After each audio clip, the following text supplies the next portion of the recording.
Thank you, Mr. Chairman. One of the issues, as I talked about earlier, we went through subcommittee. I had at the time said that I could support moving the bill through subcommittee. There's some issues we needed to work on. Some of those issues we worked on and did work out. But now, for me, the biggest stumbling block in terms of supporting this bill, I mean, it's certainly not the bill that I want. I want Ms. Johnson's bill. That is the bill that I strongly support, really want to get, I think that's the direction we should go. But I understand where we are. I can count. I understand our situation. But the issue here, my amendment would raise the authorization level to what the Appropriations Committee has passed in subcommittee, in the Commerce, Justice, Science Appropriations Subcommittee, and at full committee now.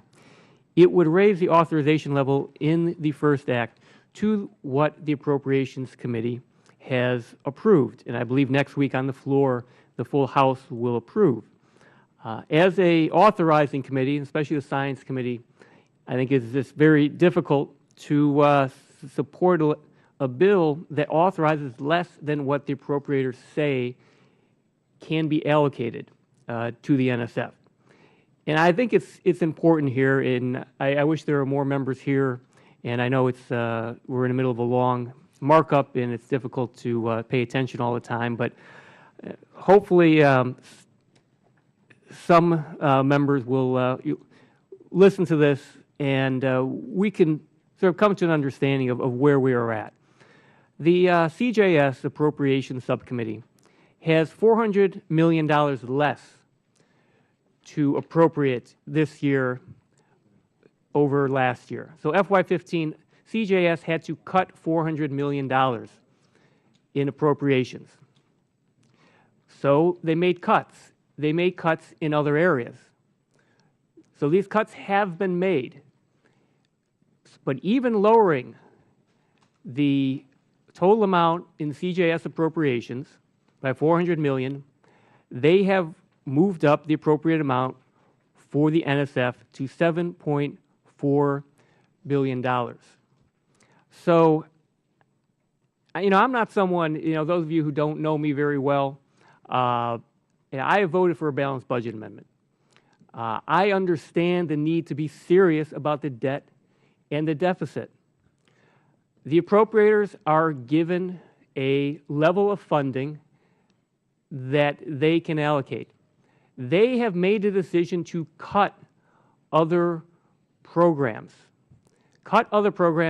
And they have made the decision that the NSF is worth spending this money on, under a cap. So the amendment simply says that the authorization level will be raised in this bill up to what the appropriators, and I believe the full House next week, says that the money that we do have to spend under caps that we have set. So the offsets have been made by the appropriators. That's done. It's not just pie in the sky. We're expecting those cuts. Those cuts are in the appropriations bill, which the House will pass. And so I think it's just common sense that we authorize as much as the appropriators say NSF can spend in fiscal year 2015. Otherwise, we are sitting here in the Science Committee and we are saying we're going to cut that amount. If we authorize less, NSF cannot spend that money that the appropriators say that is available to them. So for those reasons, I would ask my colleagues to support this amendment. As I said, since this has happened after the subcommittee markup, I was very hopeful that we would follow the Appropriations Committee. But without that, I just don't see how I could support us as the Science Committee cutting the funding for the NSF under what the appropriators have appropriated. With that, I'll yield back.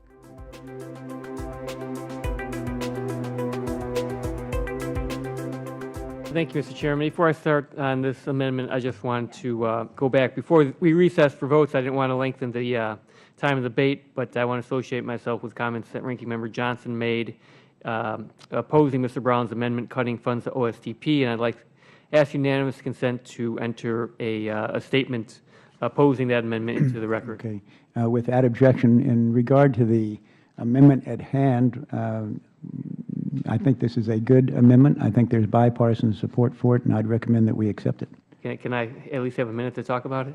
Well, then the prospects of approval go down slightly, but the gentleman is recognized to explain the amendment. All right, my amendment would add language to authorize existing activities at the NSF that support the informal science education experiences provided by museums and science centers. I offered a similar amendment to the NASA authorization bill, and I hope this one will be accepted in the same way the last one was, and hopefully it still will after I finish. Museums and science centers are vital non-school environments that supply STEM engagement and education resources to schools facing growing demands. These institutions are immersed in communities with traditionally underserved audiences. Science centers engage hundreds of local education systems, educate millions, and partner with school districts to impact STEM learning outcomes. The National Research Council has found evidence that science learning takes place across venues in non-school settings, and these environments may be uniquely positioned to make STEM education accessible to all. Programs supporting informal education at museums and science centers are responsible for some of the most innovative forms of pedagogy around.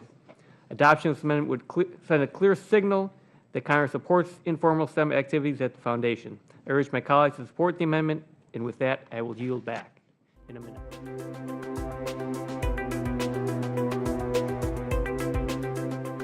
Thank you, Mr. Chairman. I'll keep this short, but I just want to say that two of the proudest moments I've had in my 10 years in Congress have been the America Competes Act and the Competes reauthorization of 2010. Those were really strong bipartisan responses to the challenges that America faces today in regard to continuing to lead the way in technology and in the economic development and jobs that are created by it. Ms. Johnson's substitute amendment is of the Competes reauthorization of 2014 is in keeping with the spirit and the intent of what we did back in those first two times that we worked on Competes in a bipartisan manner. I'm very proud to support this. I think this is where we should be going, what we should be doing right now. We'll have an opportunity to talk about more specifics later, but I strongly support Ms. Johnson's substitute amendment. I yield back. Okay.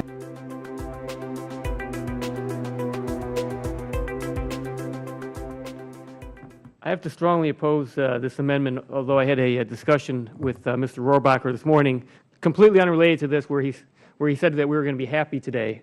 So I'm going to be happy as I oppose his amendment. Happy in the roles that we play.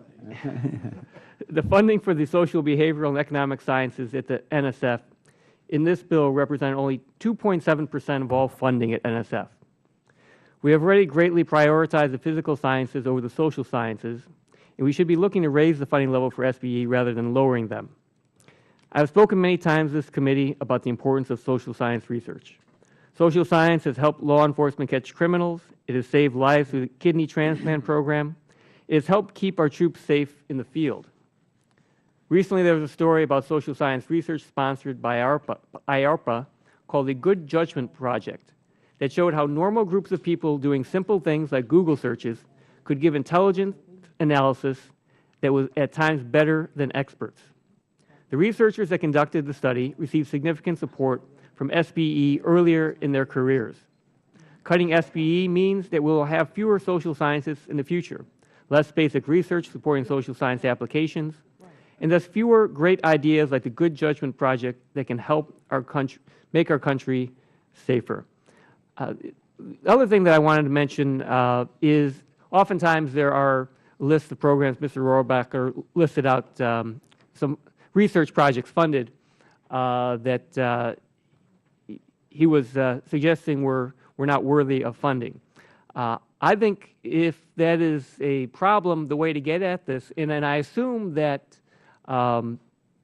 this bill, I would assume that the majority believes that the provisions in this bill are good enough to to weed out those proposals that aren't, quality, the highest of quality to be funded.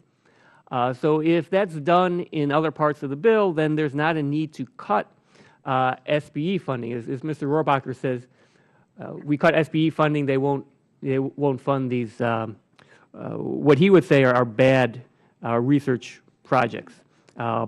But if the bill is a good bill, it should be making it so that those projects do not get funded anyway, and there's not a need to further cut the SBE directorate. And so I urge my colleagues to join me in rejecting this amendment, and with that, I'll yield back.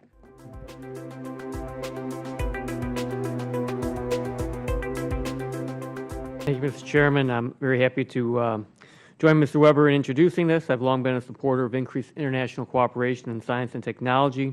This amendment would strengthen our scientific relationship with one of our biggest allies. It would authorize, as Mr. Weber said, the U.S.-Israeli Science and Technology Foundation activities. Israel is, like America, is at the cutting edge on technology. This will help leading to future innovation and commercialization, domestic manufacturing that drives economic benefits for both countries.